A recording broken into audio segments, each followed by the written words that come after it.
Hey, how's it going, everyone? Final assignment time. Woo! All right, so parts of this were a little confusing, but I do believe I was able to get this thing figured out here. So the first one here, I chose assignment 4.5. It was the individual assignment, developing an ISTE student standard digital toolbox. I believe that this artifact met the mechanical practice type and outcome of teacher candidates. It integrates technology effectively because we were given an instructional video to help guide us through a Wakelet. Wakelet's something that I'll continue to use in the future as a way to organize digital content and to make it much easily accessible.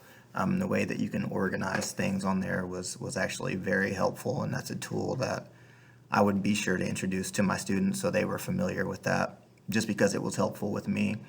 So the instructor did a great job of walking us through the expectations and giving us examples on what she wanted for that assignment.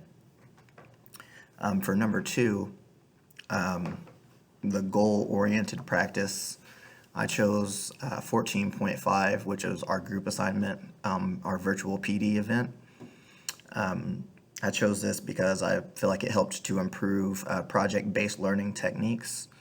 My group and I delegated tasks to one another, and we did our part to contribute to the overall project. The goal of that project was to organize a virtual professional development event through collaboration with classmates and shared resources. This assignment has taught me how to work and what to expect when collaborating with groups in the future.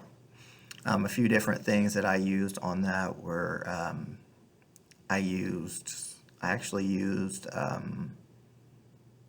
lost it. Canva.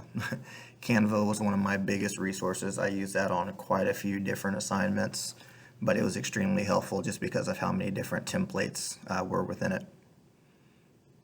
For the next one, competency-oriented practice with feedback practice. I chose 2.6, which was our peer review assignment, the educational technology timeline. I believe that artifact fits because the assignment promoted communication and positive engagement with peers based off of a timeline that we created about technological advancements that impacted education. By peer reviewing the timelines of other students, we were learning to build a sense of community online. Having sound feedback from other students was helpful because it was an honest review of our work by other classmates. So that project taught me how to be open to letting other students peer review each other's work, which is a method I'll introduce to my students as well. Once again, Canva was what I used, and it was very helpful for me because I was able to organize using free templates as well.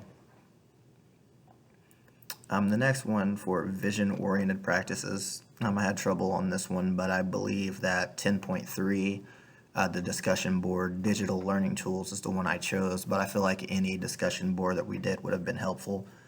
Participating in the weekly discussion boards and responding to classmates in order to stay connected. This was a weekly requirement, like I had said, that kept us engaged about the material we were learning.